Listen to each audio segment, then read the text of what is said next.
Precisely 6:45. This is the Sri Lanka Broadcasting Corporation. News edited by Lal Malavarachi and read by Sharifa Tahir. Headlines. Bilateral creditors and investors of Sri Lanka will be educated on the IMF bailout. The verification of welfare benefit applications will end on the 31st of this month. The program to distribute free rice to 2.9 million low-income families is on progress successfully. Initial stages of solar power for religious institutions will get underway by July. Funeral of the veteran vocalist and musician Professor Sanath Nandasiri will be held on Saturday at the Borella Cemetery. Foreign news, tear gas used in Paris as unrest grows in French protests. Sports news, rain frustrates Sri Lanka to diminish Cricket World Cup qualification dream. Local news in detail. Bilateral creditors and investors of Sri Lanka will be educated on the IMF bailout. A discussion in this connection will be held tomorrow. Governor of the Central Bank, Dr. Nandalal Veerasinghe, and Secretary to the Ministry of Finance, Mahinda Siriwardena, will participate in the discussion. The CB Governor expresses confidence that this meeting will lead to find out solutions to repay state loans. Sri Lanka also secured debt assurances from bilateral creditors including India, China, and Paris Club nations and initiated good faith negotiations with private bondholders as prerequisites to getting the bailout. Sri Lanka will kick off the next round of talks with creditors in the third week of April, President Ranil Wickremesinghe has said, adding that the debt-stricken country has started to receive funds from the International Monetary Fund. The IMF has released the first tranche of about $330 million, part of a nearly $3 billion bailout approved by it. This will create opportunities for low-interest credit, restore foreign investors' confidence, and lay the foundation for a new, strong economy. State Minister of Finance Shehan Semasinghe says the ongoing information survey and verification process for the verification of welfare benefit applications will end on the 31st of this month. The State Minister has also stated that the process of verifying whether 3.7 million applications received from 334 divisional secretaries across the island are eligible for receiving welfare allowances is being conducted systematically. Therefore, the State Minister requests all applicants to provide accurate information to the officials conducting the information survey. Minister Mahinda Amaravira says the program to distribute free rice to 2.9 million low-income families is on progress successfully. The distribution of free rice to low-income families for 2 months is part of the government's 2022-2023 Maha-season rice purchase and rice stock disposal program. Each family will receive 10 kilograms of rice per month during this period. Initially, the rice subsidy was intended for 2 million families, but it was later expanded to 2.9 million families as per the directives of the President. The program's first phase is being rolled out in several districts, including Colombo, Gampaha, Kalutara, Kandy, Ratnapura, Galle, and Mathura. This is the Sri Lanka Broadcasting Corporation giving you the news. Continuing with more stories here at home. Minister of Buddha Sasana, Religious and Cultural Affairs Vidura Vikramanayaka has assured that the preliminary work required for the provision of electricity for all registered religious places will get underway by July. Speaking at a meeting held in his ministry yesterday, he urged that he be informed of any religious institution unable to pay their electricity bills until July this year. The funeral of the veteran vocalist and musician Professor Sanath Nandasiri will be held at 5 p.m. next Saturday at the Borella Cemetery. His remains are now lying at his residence in Amuldeniya, Nugegoda. The remains will be kept at the University of Visual and Performance Arts from 10 a.m. onwards on Saturday for public to pay their last respects. Later, around 12:30 p.m., his remains will be brought to the Sri Lanka Broadcasting Corporation. Live broadcast of the funeral will be aired on the Sinhala National Service from 3 p.m. onwards. That's local news for the moment. The main news story is brought to you by Siddhalepa Vedamahatmya. The Department of Examinations has announced that they are taking immediate steps to start marking the GCE advanced level examination papers. Commissioner General of Examinations Amit Jayasundar confirmed that once the current issues faced by university lecturers are resolved, paper marking activities will begin.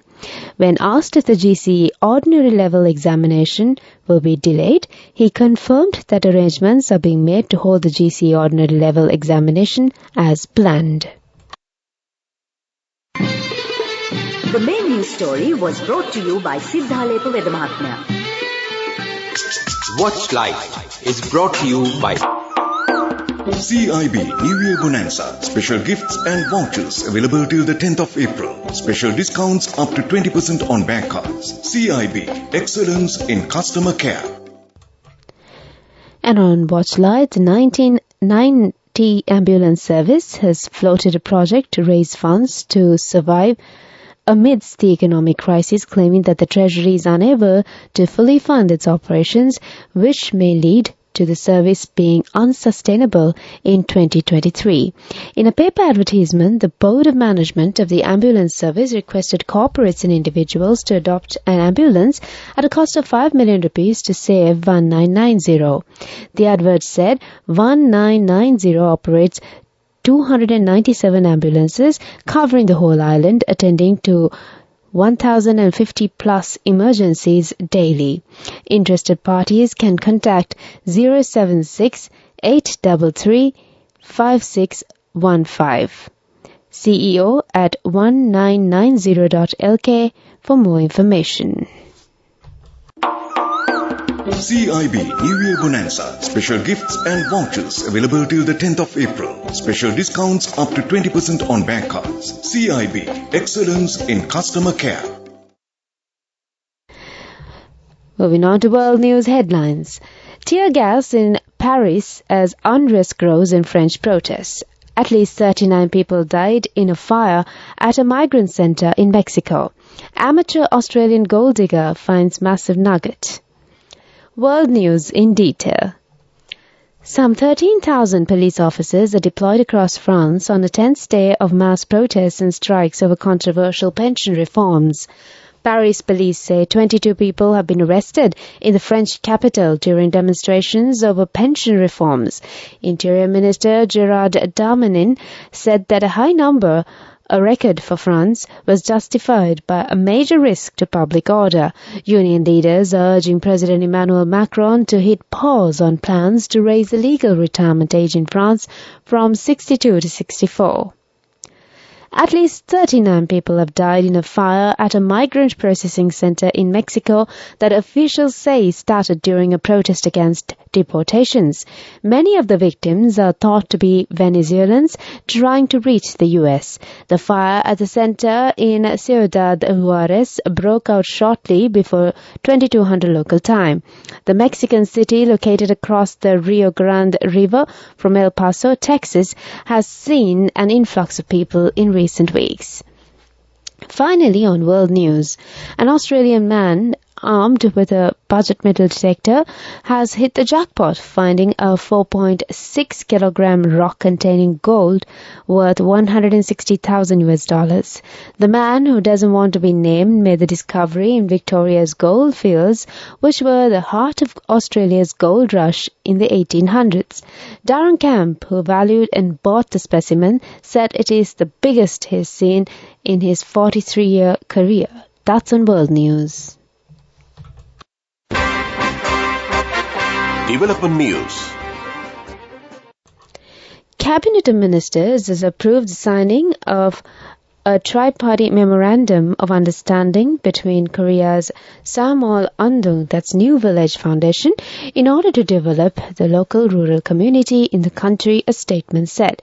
The MOU will be signed between Sri Lanka Ministry of Public Administration, Home Affairs, Provincial Council and Local Government, Department of External Resources and the Samol Andong Foundation. The development program is to provide infrastructure facilities, livelihood subsidiaries, and educational development in ruralities across Sri Lanka. That's on development news. Moving on to sports news. Sri Lanka picked up 5 crucial Super League points when their ODI against New Zealand was abandoned, but their hopes of direct qualification to the Cricket World Cup 2023 remain hanging by a thread. New Zealand's fickle weather has once again proven costly for Sri Lanka as the second ICC Men's Cricket World Cup Super League ODI between the two sides was abandoned without a ball bowled.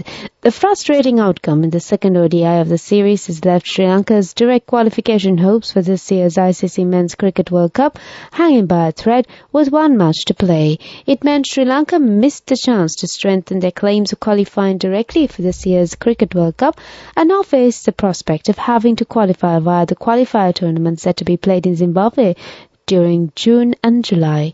That's sports news.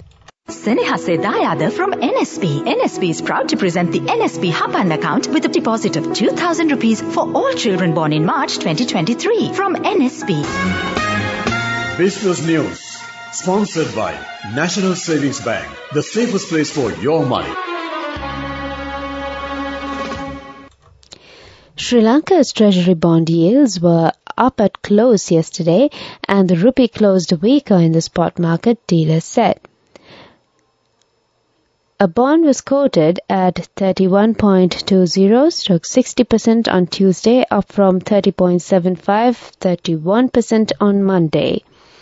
A 15.09 2027 bond was quoted at 28.25/29%, up from 28.10/60% from Monday.